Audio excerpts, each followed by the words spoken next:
A lot of people, and this might be your case too, every time they go on a trip or spend time in nature, end up keeping a few pretty stones as souvenirs. Maybe they're pebbles you picked up on a riverbank, from a hiking trail, or even from a gravel parking lot at a park. We usually keep these things because in some way they caught our eye. At the time, they just looked kind of cute, nothing special. But now, looking at them more carefully, you start to notice a different transparency here, a stronger color there, a bit of polished glass shine on another. And suddenly the question hits, could any of these stones actually be a gemstone? That situation is a lot more common than you think. And even though it's not the rule but the exception, the truth is that plenty of people have already held a small, valuable gem in their hand. And just because they didn't know how to identify it, treated something rare like an ordinary rock. That happens because when you think of gemstones, the first image that usually comes to mind is perfect diamonds, movie-style rubies, or jewelry store sapphires. But in real life, almost every new gem hunter's first contact with the world of gemstones comes from much simpler stones that are easy to find and still have real value potential. And those are exactly the stones we're going to talk about now. So pay close attention because throughout this video, you'll discover 7 gemstones that anyone can find in nature with just a bit of focus. Some of them are rarer, others are more common, but none of them are impossible to find. They show up in riverbeds, alluvial deposits, along road cuts, in old volcanic terrains, and in regions with metamorphic rocks. In other words, no matter where you live, at least one of the gemstones we're going to talk about here can probably be found in your region, especially if you live in the United States. And to make everything easier, throughout this video, you'll see how to recognize each one of them using simple, practical, at-home style tests. Of course, none of these gems will turn you into a millionaire with a single stone, but ignoring them is a mistake. Larger, well-formed specimens with good color can be worth tens or even hundreds of dollars. And they're often the first step in training your eye to later recognize something truly rare. By the end of the video, you may realize you've already walked right past one of these 7 gems without noticing, and that doesn't need to happen again. Now that you understand the basic idea, the first thing you need to know about is quartz. Technically, it's a crystal of silicon dioxide, part of the tectosilicate group, with a hardness of 7 on the Mohs scale and a vitreous luster. In simple terms, it's harder than window glass, it scratches a common glass bottle easily, and when it forms good crystals, it shines like cut glass. Exactly because it's so abundant, a lot of people ignore it. They see transparent crystals mixed in with gravel and assume it's just glass. But quartz is not broken bottle trash. It forms prisms with flat faces, often with a hexagonal cross-section, no internal bubbles and fractures that look like smooth, curved surfaces. You'll find clear quartz in veins cutting through granitic rocks, in light-colored pegmatites full of mica and feldspar, inside geodes in volcanic rocks, and, of course, already rounded and rolled in riverbeds. Anytime you're hiking past granite outcrops or walking along mixed gravel, it's worth asking yourself, does this glass shard really look like glass? Or could it be a well-formed quartz crystal? Specimens with good transparency and not too many internal fractures can be used for simple cutting and have value as collector pieces, especially if they're large and visually attractive. From there, the natural next step is amethyst. Chemically, it's still quartz, but with trace amounts of iron in its structure and exposure to natural radiation, which produces that characteristic purple color. The most common mistake is thinking that any pale purple stone is suddenly a high-value precious gem. The market looks for amethyst with strong, saturated, even color, and preferably those slightly reddish flashes when you move the crystal in the light. Weak purple veins, very milky or heavily cracked material aren't worth much, but they're still excellent for practice. You'll find amethyst in volcanic geodes, in old lava flows now exposed along road cuts, in quarries and in gravels derived from those rocks. Whenever you see a dark pebble with a bit of purple in it, test its hardness. If it scratches glass easily and has a vitreous luster, don't throw it back. Citrine is the yellow sibling from the same family. In theory, it's yellow quartz formed by a natural process of oxidation and heating of iron inside the crystal. In practice, most of the cheap yellow stones on the market are heat-treated amethysts. That's not a problem for someone buying jewelry, but for a gem hunter in the field, it makes a difference. Natural citrine tends to have more subtle tones, golden yellow or honey, and not that very strong burnt orange color you see in treated stones. In regions with quartz-rich pegmatites and hydrothermal veins, it's possible to find small yellowish crystals with good transparency that are worth more than plain colorless quartz. That's why, if you find a hard yellowish crystal with a glassy luster and no internal bubbles, it's worth keeping so you can identify it more calmly later. Even if it doesn't turn out to be high-value material, it proves you're already picking up on details most people don't even notice. Now, leaving the world of transparent stones and stepping into stronger colors, we get to garnet. In many riverbeds, especially in regions with aluminum-rich schists and gneisses, small red or wine-colored spheres appear mixed in with the gravel. At first glance, they look like dull, dark little pebbles. But if you wash them well, look closely, and roll them under the light, you may notice geometric faces, like a polyhedron with several flat surfaces. That's typical of garnet crystals, usually in the almandine variety. Garnet has a hardness between 6.5 and 7.5 vitreous to resinous luster and a higher density than quartz. In other words, at the same size, it feels heavier in your hand. In practical terms, if you're in a river cutting through metamorphic rocks, you see dark gravel and, in the middle of it, small grains of intense red that don't break easily, aren't dull like brick fragments and have shine when wet, then stop and take a closer look. Small garnets between 3 and 5 millimeters are great indicators that the region has potential for other gemstones.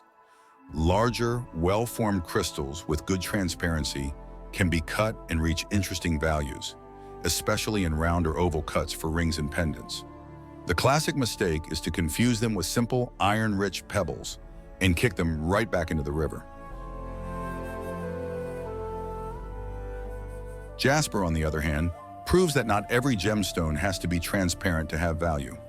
Technically, it's a microcrystalline variety of quartz, with iron, clay, and other minerals as impurities giving it color. In practice, that means blocks and pebbles that are opaque, in shades of red, yellow, brown, or green, often with bands, spots, or patterns that look like landscapes. On many rural roads in the United States, part of the gravel used as surfacing is rich in jasper. Most of it is very common material, but every now and then a piece appears with such an interesting pattern that, once cut and polished, it becomes a collector stone. To identify it, pay attention to texture. Jasper usually has a smooth surface when freshly broken, with a dull to waxy luster, and it breaks into chips that look a bit like broken porcelain. Its hardness is close to 6.5 to 7, so it will scratch glass, but it's not as translucent as ordinary quartz. If you find a pebble with strong colors, natural patterns, and good structural integrity, no deep fractures, don't treat it like just another decorative rock. A well-placed cut on a diamond saw can reveal a natural painting worth far more than the gravel around it. And speaking of natural patterns, there's another category of gemstones that fools beginners all the time. Starting with agate, it's another microcrystalline variety of quartz, usually banded, that forms in cavities in volcanic rocks. On the outside, they often look like this: ugly with dull, pale colors, whitish and chalky, with a rough, porous rind. Anyone would just kick them out of the way, but inside there can be perfect concentric bands in white, gray, blue, pink or orange, or even central cavities lined with quartz crystals, forming geodes. In areas with old lava flows, fractured basalt, and soils full of rounded stones, it's common to find these nodules mixed with the gravel. A simple trick is to check any chipped area. If the interior looks semi-translucent, with a waxy luster and more uniform color, it might be agate. You can also wet the surface of the stone. Many agates instantly reveal their color bands as the water boosts the contrast. If you find large agates with well-defined bands, know that they are highly valued by collectors and cutters. Even smaller pieces can be cut into cabochons and sold at much higher prices than the ordinary stones around them. Ignoring these dull potato nodules is one of the easiest ways to leave money on the ground, especially if you get lucky enough to find a true collector-grade piece. The same goes for one of the most common valuable greenstones in nature, nephrite jade. If you check out the gem hunter Dan Hurd's channel, you'll notice that in nature it almost never shows up already polished like some quartz does. The most common thing is to find ugly-looking pieces on the outside, usually grayish-green or almost black, with an opaque look and a relatively smooth texture, sometimes found right in creeks and rivers. Nephrite is a calcium-magnesium silicate, extremely tough, and beyond hardness it has very high impact resistance. That's why, historically, it was used to make polished tools and weapons. Geologically, nephrite is associated with metamorphic rocks derived from ultramafic rocks, such as serpentinite, and with fault zones where there was intense compression. If you're in a region with serpentinite, amphibolite, and green schists, and you find very hard green pebbles that feel oily to the touch when wet, it's worth paying extra attention because depending on your region, it's even possible to find imperial jade, and certain specimens can be worth many thousands of dollars. A few simple tests help separate jade from common stones. First, hardness. Nephrite is usually between 6 and 6.5, so it scratches glass, but not as easily as quartz, which has hardness 7. Second, the feeling of weight. It's relatively dense, so a small piece can feel heavy for its size. Third, with a loop, you may see a fibrous or interlocking felt-like structure instead of separate grains. And as I mentioned earlier, high-quality jade specimens with even color and good translucency around the edges can reach very high prices per pound. But even medium-grade pieces have value as lapidary material. The biggest trap is assuming that any dull green stone is worthless. In the right areas, those are exactly the ones you should never ignore. Now, after everything you've seen, I'm pretty sure you've realized that the gemstone world isn't made only of diamonds, rubies, and sapphires in restricted private mines. Many of the stones that can realistically make you some money are exactly those 7 that almost everyone steps on without a second glance. And they're not the only ones. It's very possible that in your region you can also find other valuable stones like opal, tourmaline, and even emeralds. And after all this, it's impossible not to wonder, have you ever thrown away a gemstone without realizing it? Let us know in the comments. We'd love to hear your story and where you're watching from. But let's say you find something very different from the stones you've seen so far. You don't throw it away, you keep it. Now what? How do you really know what it is? That's where a practical tool I always recommend comes in for anyone taking their first steps and wanting to go beyond pure luck. The book, Gemology Journey for Beginners, available on Amazon. Inside, you'll find organized explanations about hardness, density, luster, simple at-home methods, and step-by-step guidance to figure out whether the stone in your hand is just ordinary quartz, an interesting garnet, a valuable agate, or even something rare like a diamond. Instead of depending only on what you remember from this video, you'll have a reference guide you can take with you into the field and use at home. But if it's not the right moment for you to get the book, know that you can still subscribe for free and watch the next videos. Because in practice, what all these gems have in common isn't just their value potential, but the fact that they are accessible. You don't need a mining permit. You don't need heavy machinery. You don't need a fancy lab. You need attention, curiosity, and a few simple tests.